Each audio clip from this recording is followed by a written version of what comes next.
We are gathered here today to learn Skin and Bones because Brian O'Boyle wants to, and as the old saying goes, whatever Brian O'Boyle wants, Brian O'Boyle gets. Take your pinky finger and put it on the B string 10th fret. Your ring finger goes on the G string 10th fret, and get comfortable because while these fingers are going to slide around, they're not going to leave those strings for the entirety of this song. Then put your middle finger on the big E string 10th fret. You're going to give that big E string a hit with your thumb. And then the B and the G strings, you can use two fingers like me. You can use one finger and give it a little brush. Whatever you like, any amount of fingers, as long as they're your fingers, of course. But back and forth between the bass note and the high notes. And this shape may look unfamiliar, but I'll bet you it's a little more familiar than you think it is. And here to explain exactly just what this shape is my kindergarten teacher and our music theory expert, Miss Poopadoop. Hello, yes, thank you very much. It's great to be back here. We have that horrible, awful E minor shaped bar chord that nobody in their right mind wants to play.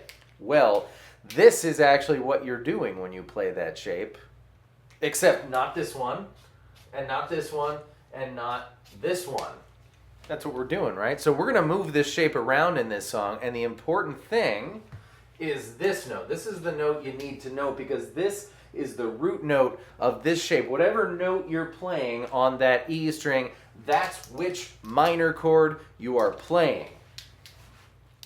All right, so E, F, F sharp, G, G sharp, A sharp, B, C, C sharp, D. We are playing a D minor chord without some stuff when we're doing this thing that we're doing. The bass note, the low note, is going to change from E10 to A10 to E9, and then back to E10 for 1, 2, 3, 4, 2, 2, 3, 4, 8 beats. So E10, A10, E9, 1, 2, 3, 4, 5, 6, 7, 8.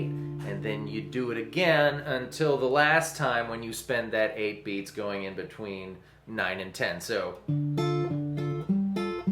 watch me spin, watch me spin, watch me spin before we get into the chorus. We're playing a D minor chord now, and my question to you is which of these three bass notes, E10, which we know is a D, A10, which is a G, or E9, which is a C sharp, which of those stuck out to you as the most emotive or the oddball one? For me, it's the E string 9th fret. Let me know if you agree, and that lady's going to tell us exactly why. All right, so we're talking about the D minor chord. We're talking about the D minor scale, which you will see up here in purple. The bass notes go D, D, G, G.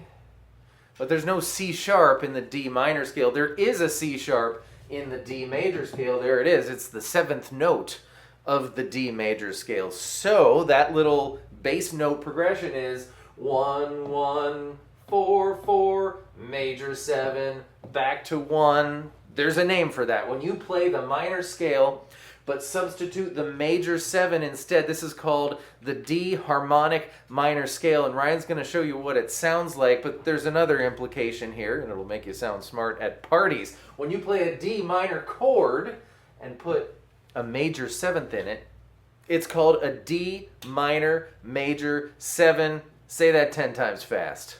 D minor major 7, D minor major 7, D minor major. So here's your normal D minor scale. Play it along with me. Starting on the E string, 10, 12, 13. A string, same thing, 10, 12, 13. And then the D string is 10, 12. To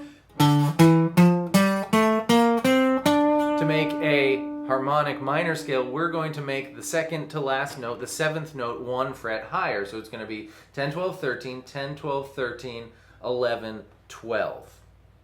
All right, sounds like Aladdin in here all of a sudden. And that's the thing that's going on when that happens.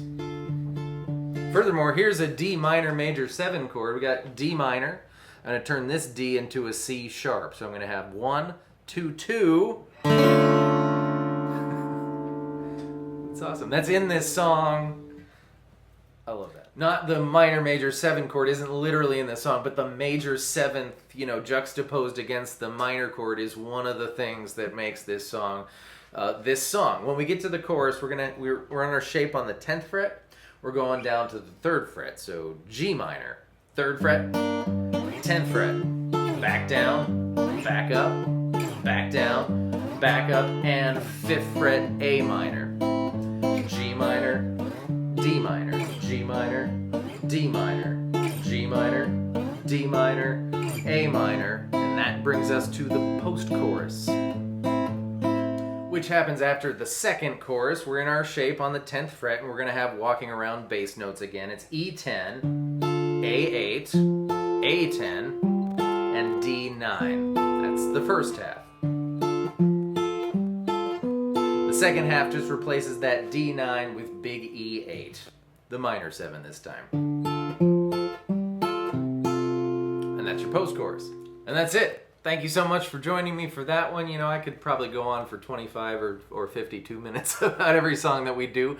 But I think it's good to just kind of introduce 1.5 to 2.3 concepts each time, and that way it sort of trickles in, and over time we'll cover everything. So thanks again for being here, and we'll see you next time when we cover everything. Goodbye.